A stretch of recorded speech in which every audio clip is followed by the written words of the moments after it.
मी advocate Pramod ढोकळे आपलं माझ्या advocate Pramod ढोकळे या युट्यूब चॅनेलवर स्वागत करतोय. मित्रांनो, माझ्या युट्यूब चॅनेलचं नवीन नाव मी न्याय सारथी हे ठेवलं आहे, कारण या माध्यमातून मला तुमच्यापर्यंत सर्वोच्च न्यायालयाचे आणि उच्च न्यायालयाचे महत्वाचे निर्णय घेऊन यायचे आहेत आणि तसे मी घेऊनही आलेलो आहे. तर मित्रांनो, आज एकत्र कौटुंबिक मालमत्तेची वाटणी आपण कशी करावी या संबंधीचा एक निर्णय दिलेला आहे आणि ही वाटणी करताना आपल्या मनात अनेक संभ्रम असतात. तर तो संभ्रम मिटवणारा हा सर्वोच्च न्यायालयाने दिलेला निर्णय आहे. म्हणून हा जो व्हिडिओ आहे हा शेवटपर्यंत पाहायला विसरू नका मित्रांनो. चला तर बघूया की नेमकं काय सांगितलं आहे सर्वोच्च न्यायालयाने. मित्रांनो,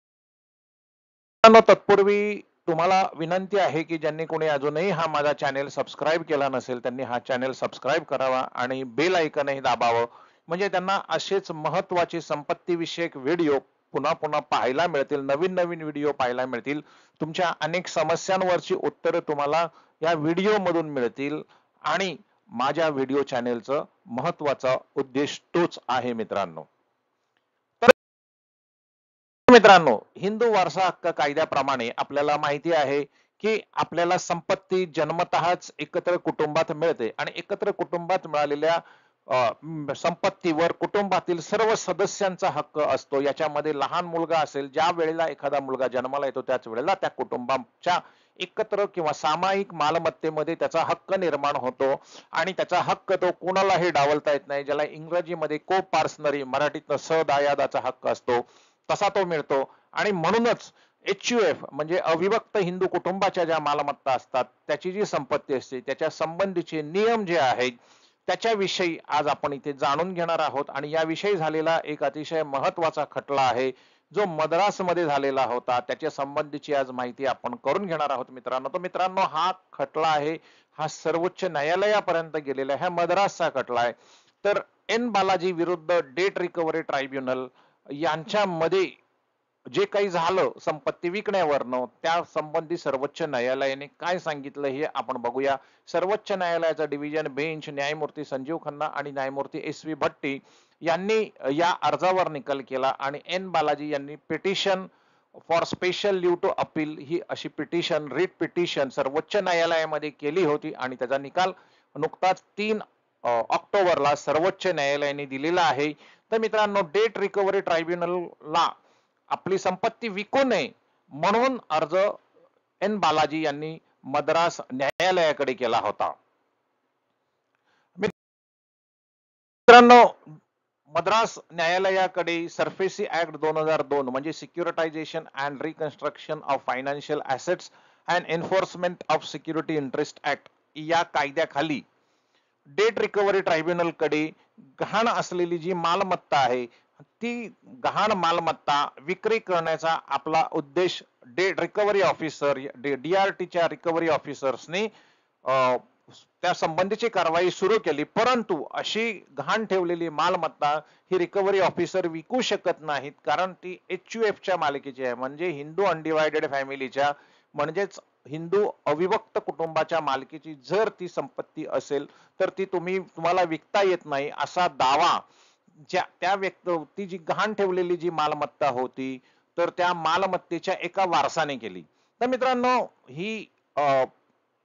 या सिक्युरिटीज ऍक्टच्या तरतुदीनुसार मॉर्गेज असलेली कुठलीही संपत्ती विकण्याचा पूर्ण अधिकार डेट रिकव्हरी ट्रायब्युनलला असतो आणि डेट रिकव्हरी ट्रायब्युनल आपण दिलेलं कर्ज, बँकांनी जेव्हा बँका एखाद्या व्यक्तीला कर्ज देतात तेव्हा त्या कर्जापोटी जे मॉर्गेज किंवा संपत्ती गहाण म्हणून स्वतःकडे घेतात त्या संपत्ती विकण्यासाठी त्यांना डेट रिकव्हरी ट्रायब्युनल कडे जावं लागतं आणि ट्रायब्युनल मग रिकव्हरी ऑफिसर विकते आणि गहाण असलेल्या ती गहाण ठेवलेल्या त्या संपत्ती विकण्याचा साठी रिकव्हरी ऑफिसर अपॉइंट केला जातो आणि रिकव्हरी ऑफिसर ती संपत्ती विकतो. तर अशीच संपत्ती जेव्हा डेट रिकव्हरी ट्रायब्युनलचे रिकव्हरी ऑफिसर विकत असताना त्यांना बालाजी या एका त्या मालमत्तेच्या वारसाने त्याच्यासाठी विरोध केला आणि सांगितलं की तुम्ही हे विकू शकत नाही, कारण ही मॉर्गेज असलेली संपत्ती ही हिंदू अविभक्त कुटुंबाच्या मालकीची HUFची आहे आणि हिंदू HUF प्रॉपर्टी मध्ये त्या हिंदू कुटुंबामध्ये जन्मलेल्या प्रत्येक मुलाचा अधिकार असतो आणि त्या मुलांची परवानगी किंवा कन्सेंट किंवा संमती न घेता कुटुंबाच्या कर्त्याने ही मालमत्ता गहाण टाकलेली आहे आणि ही गहाण टाकलेली मालमत्ता विकण्याचा म्हणूनच अधिकार रिकव्हरी ऑफिसर्सना नाही, अशा पद्धतीचा अर्ज मद्रासच्या उच्च न्यायालयामध्ये बालाजी या मुलाने केला होता, कारण ही संपत्ती त्याच्या वडिलांनी गहाण ठेवली होती. त्यावेळेला मद्रास उच्च न्यायालयाने या विषयावर निर्णय देताना असं सांगितलं की फिनिक्स ARP लिमिटेड वर्सेस विश्व भारती विद्या मंदिर हा 2002 चा सर्वोच्च न्यायालयाने एक निर्णय दिला होता आणि सर्वोच्च न्यायालयाने फिनिक्सच्या केसमध्ये दिलेल्या निर्णयानुसार एखादी HUF ची प्रॉपर्टी जरी असेल तर ती गहाण ठेवलेली असेल तर ती प्रॉपर्टी विकण्याचा अधिकार डेट रिकव्हरी ट्रायब्युनलला असतो आणि डेट रिकव्हरी ट्रायब्युनलचा हा अधिकार असल्यामुळे त्याला एखादा मुलगा ही HUF ची केवळ प्रॉपर्टी आहे म्हणून विरोध करू शकत नाही, असं म्हणून मद्रासच्या उच्च न्यायालयाने बालाजीचा तो अर्ज फेटाळला आणि रिकव्हरी ऑफिसरला ती गहाण ठेवलेली मालमत्ता HUF ची गहाण ठेवलेली मालमत्ता त्यांच्याकडे विकण्याची परवानगी दिली. परंतु याच्या विरुद्ध मग बालाजी सर्वोच्च न्यायालयामध्ये गेले. सर्वोच्च न्यायालयामध्ये त्यांनी रिट पिटिशन दिली आणि रिट पिटिशन देऊन त्यांनी सांगितलं की ही रिट पिटिशन दाखल करून घ्यावी, कारण ही जी संपत्ती आहे ही हिंदू HUF म्हणजे अविभक्त कुटुंबाची आहे आणि HUF मध्ये प्रत्येक मुलाचा जन्मतःच अधिकार असतो आणि त्याला को पार्सनरी किंवा सहदायादाचा हक्क म्हणतात, तर तो हक्क कोणालाही कर्त्याला डावलता येत नाही. जर कर्त्याने अशा अन्यायकारक पद्धतीने म्हणजेच इतर वारसांची परवानगी न घेता अविभक्त कुटुंबाची जॉईंट फॅमिलीची जर सामायिक मालमत्ता जर अशा पद्धतीने गहाण ठेवली तर त्या गहाण ठेवलेल्या संपत्तीला विरोध करण्याचा मला अधिकार आहे, म्हणून ही डेट रिकव्हरी ऑफिसरला ही संपत्ती विकू देऊ नका जी माझ्या वडिलांनी माझी परवानगी न घेता गहाण ठेवलेली आहे. याच्यावर सर्वोच्च न्यायालयाच्या न्यायमूर्ती संजीव खन्ना आणि न्यायमूर्ती SV भट्टी यांनी असा निर्णय दिला की नारायण बाळ विरुद्ध श्रीधर सुतार या 1996च्या केसमध्ये सर्वोच्च न्यायालयाने आम्ही असं ऑलरेडी सांगून ठेवलेलं आहे की कर्ता has a right to sell, dispose of or alienate an HUF property even if minor of the family has undivided interest. म्हणजेच 1996च्या नारायण बाळाच्या केसनुसार सर्वोच्च न्यायालयाने सांगितलं की HUF प्रॉपर्टी म्हणजे हिंदू अविभक्त कुटुंबाच्या मालकीचे संपत्तीची संपूर्णपणे विल्हेवाट लावायची, मग ती गहाण टाकणे असो, विकणे असो किंवा इतर कोणत्याही मार्गाने ते डिस्पोज ऑफ करणे असो, हा संपूर्ण अधिकार कर्त्याला या केसनुसार कर्त्याचा असलेला अधिकार आम्ही मान्य केलेला आहे आणि म्हणूनच मिस्टर बालाजी आम्ही तुमचा हा अर्ज ऍक्सेप्ट करू शकत नाही, कारण अशी कायदेशीर पोझिशन ऑलरेडी इस्टॅब्लिश झालेली आहे की HUF is capable of acting through it's कर्ता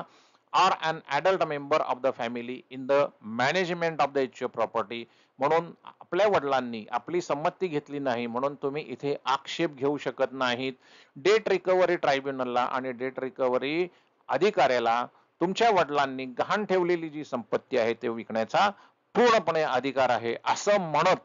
मित्रांनो ही जी पिटिशन आहे एन बालाजी ही निकालात काढली आणि याच्यातनं सिद्ध असं झालेलं आहे की HUF मध्ये म्हणजे अविभक्त कुटुंबाच्या एकत्रित हिंदू कुटुंबाच्या मालकीची असलेली जरी संपत्ती असेल तर कर्त्याला पूर्णपणे अधिकार असतो आणि कर्ता त्या अधिकारानुसार ती संपत्ती विकू शकतो अथवा गहाण ठेवू शकतो. अशा रीतीने एन बालाजी यांची ही पिटिशन सर्वोच्च न्यायालयाने बेदखल केली. मित्रांनो, सर्वोच्च न्यायालयाने हा निर्णय देताना पुढे असंही सांगितलं की कर्त्याला जरी एकत्र कुटुंबाची मालमत्ता विकण्याचा गहाण टाकण्याचे संपूर्ण अधिकार असला आणि त्याच्यासाठी मुलगा, भाऊ किंवा एकत्र कुटुंबातील इतर कुठलीही व्यक्ती किंवा वारस यांची संमतीची जरी आवश्यकता नसली तरी कायद्यानुसार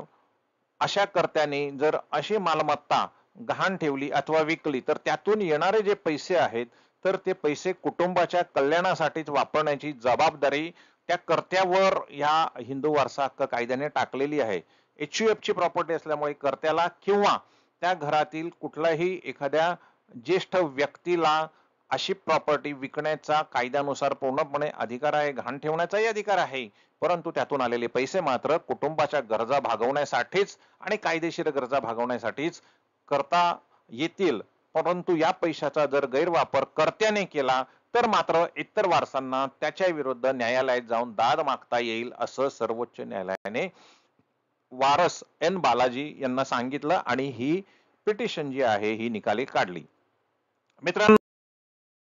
अशा रीतीने हा अतिशय महत्वाचा निर्णय मी तुम्हाला सांगितलाय की आपल्याला अनेकदा आपल्या घरामध्ये एकत्रित कुटुंबाच्या मालमत्तेचे वाटणी होत असते, त्यातनं वाद होत असतात आणि हे वाद होताना अनेकदा आपल्याला अनेक गोष्टी माहिती नसतात. परंतु जर हिंदू एकत्र अविभक्त कुटुंबाची मालमत्ता असेल तर कर्त्याला पूर्ण अधिकार असतात. परंतु कर्त्यावर आपल्या कायद्याने, हिंदू वारसा हक्क कायद्याने बंधन एक टाकलंय की तुम्हाला जरी पूर्ण अधिकार असेल तरी तुम्ही ही संपत्ती अन्यायकारक पद्धतीने किंवा इतर वारसांवर अन्याय होईल अशा पद्धतीने विकू शकत नाही. त्यातनं येणाऱ्या मालमत्ता तुम्ही स्वतः खाऊ शकत नाही, ती कुटुंबाच्या